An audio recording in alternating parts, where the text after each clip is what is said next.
Pagdagsa naman ng mga pasahero sa PITX, ating pag-uusapan kasama si Colleen Calbasa, Senior Corporate Affairs Officer ng Parañaque Integrated Terminal Exchange o PITX. Ma'am Colleen, magandang tanghali po at welcome sa Bagong Pilipinas ngayon. Hello, magandang tanghali po sa atin. Ma'am, paano po ba inahahanda ng PITX ang terminal nito para sa inaasahang 2.1 million na pasahero ngayong undas? Ang dami pala, ma'am. Opo, no, simula po no October 27 hanggang November 5, inaasahan po natin na 2.1 million po ang dadagsa sa ating terminal.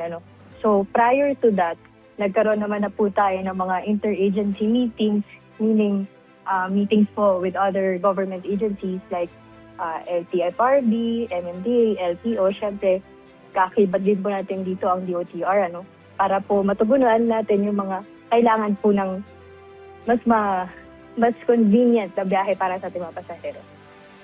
Ma'am Colleen, sa ngayon, kumusta po ang kasalukuyang daloy ng pasahero? Nagsisimula na po bang tumaas ang bilang ng mga biyahero? Katunayan po nga yan kasi kagabi nakita po natin na nag-spike na po yung numbers natin coming from our normal na 150,000 daily. Ngayon po ay nakita natin kagabi 188,000 na po yung nakita nating foot traffic. So inaasahan po natin na simula kahapon hanggang November 5 po ay 180,000 po yung magiging daily average natin. Ma'am, ano po yung mga pangunahing pagbabago o karagdagang hakbang kumpara noong nakaraang taon kung saan umabot sa 2.4 million ang bilang po ng mga pasahero? Actually, yung 2.4 po, dahil mas mahaba po yung holiday break nung time na yun. That's why mas marami po yung mga pasahero natin. Ngayon po, nakikita natin dahil mas mabilis lang po yung holiday break nito. Kumbaga, isang long weekend lang po, Yun po yung nakikita natin na same pa rin naman, na marami pa rin naman po tayong mga pasahero dito. Pero dahil much longer lang yung last year, kaya mas mataas. Ma'am Colleen, ilan po ang itinalagang security personnel sa loob at paligid ng terminal ngayong undas at paano po ba yung naging deployment nila? Meron po tayong PNP deployment coming from the Parañaque PNP. 45 po yan usually. And then meron din po tayong around the vicinity na meron po tayong SAIC and MMDA.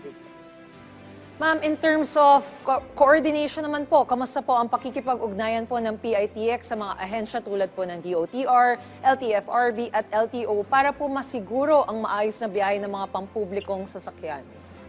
Sabi ko nga po kanina, prior pa po yung ating inaasahan na undas, nagkaroon na po tayo ng interagency meeting kung saan po nag-discuss po tayo kung ano yung mga posible pong mga encounter natin challenges together with the DOTR, LTFRB, MMDA, LTO para po matugunan na natin prior pa para pagdating po ng undas week, prepared na po tayo. So, kunyari po from LTFRB side, dapat po may deployment sa ating terminal para po meron po silang makita na kung kanyari kailangan ng additional buses on site, agad-agad po makakapagbigay sila ng special permit. And then syempre, MMDA naman po para sa traffic within the vicinity or vicinity po ng PITX para din po hindi tayo smooth lang ang flow ng traffic flow within the vicinity. Ma'am, ano po yung sistema o system na pinapatupad ng PITX sa inspection o roadworthiness check ng mga bus at vans bago pumasada, lalo na sa mga long-haul routes? Actually, si LTO po nag-check check po nila yan yung mga permits ng mga buses. And then, siyempre, meron tayong mga fire extinguisher sa bus, check din po nila yan. Para po sure na pag nagbiyahe po yung mga buses natin ay roadworthy. And then, siyempre, yung rin po, well-being ng ating mga drivers. Sinecheck din po ng LTO. Meron po ba kayong itinalagang rapid response o monitoring team upang tugunan agad-agad ang anumang aberya o siksikan po sa terminal? Within the terminal naman po, meron po tayong mga ground handling crew na nag-check po na para hindi po maiwasan po yung pagsiksikan. And then syempre, para po mas smooth yung pagbiyahe natin mga kapwa-pasahero. Ma'am, gaano po kahanda ang PITX na mag-adjust sa posibleng extension ng biyahe kung sakaling lumobo ang bilang ng mga pasahero? Usual naman po natin, sir, no, may mga commitments po tayo from the bus operators na makapagdagdag po sila ng mga bus units nila, lalo na po specifically for Bicol Region kasi yun po yung nakikita natin usually mabilis pong mag-fully book. Katunayan po nga yan, as of today, meron na po tayong mga ilan-ilan na trips na nagpo-fully book na po. Pero hindi ko po sinasabi na as in wala na po tayong trips. Ano? Ang nakikita po natin ay mag-fully book po ito before mag-October 30. Ma'am, para po sa kaalaman ng ating mga kababayan, ano po ba yung mga karaniwang ipinagbabawal po dalhin sa terminal? At paano niyo po ba ipinapatupad ang mga regulasyong ito sa checkpoints o entry gates?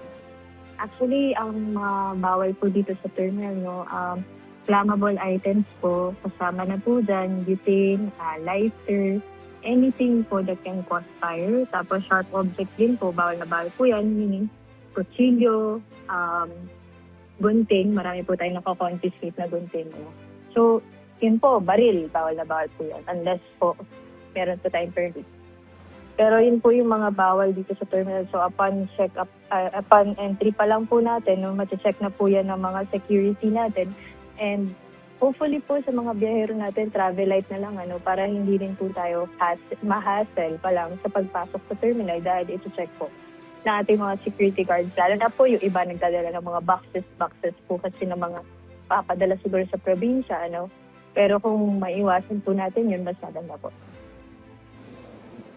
Ma'am, paano po pinapangasiwaan ng PITX ang crowd control at emergency evacuation protocols sa oras ng biglaang dagsa ng tao o insidente sa loob ng terminal? Meron naman po tayong protocols in place, no? Specifically po sa mga emergency response. Meron po tayong specific team para sa emergency response natin. Kumbaga, kung magkaroon po ng any sakuna po, ready naman po ang team.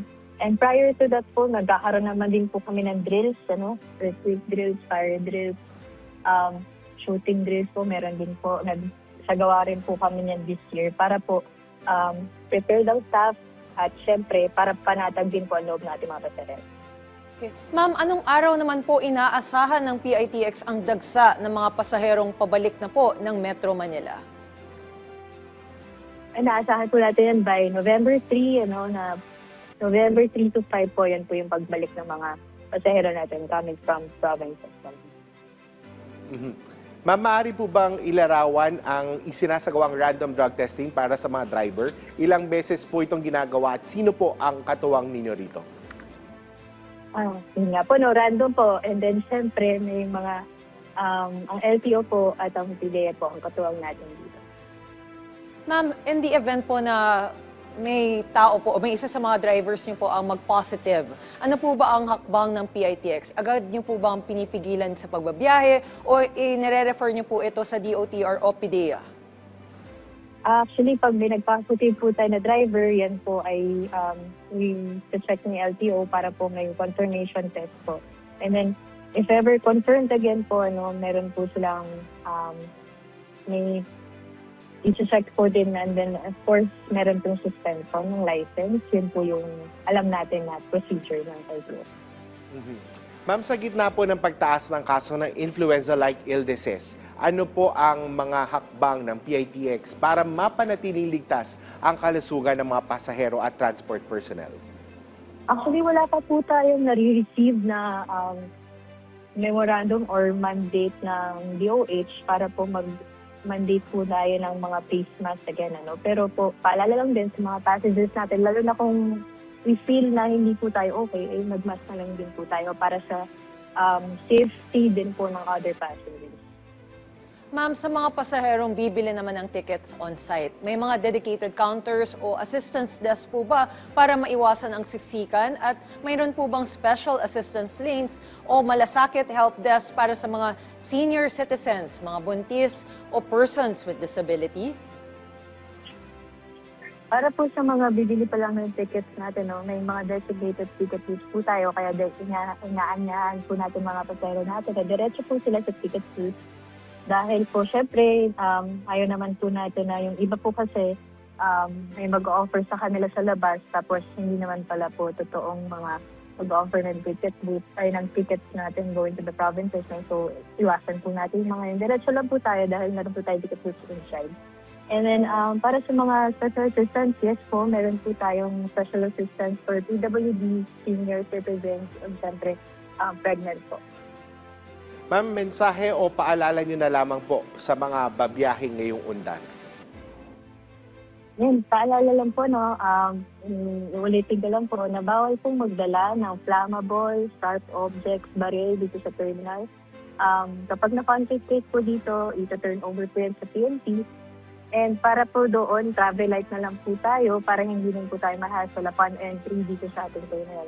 And if ever po wala pa tayong tickets, diretso na lang po tayo sa ticket booths natin dito sa ating terminal. O di kaya naman you can check our Facebook page kasi meron po tayong customer service representative that can answer your queries.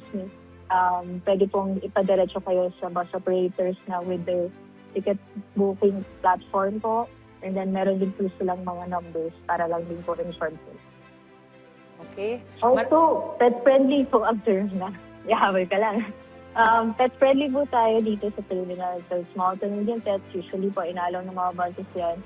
And then, hindi naman po pinagpabawalan ng mga livestock kasi usually may mga live chicken po na dinadala dito. Okay, ma'am, maraming salamat po sa inyong oras. Ma'am Colleen Calbasa, Senior Corporate Affairs Officer ng PITX.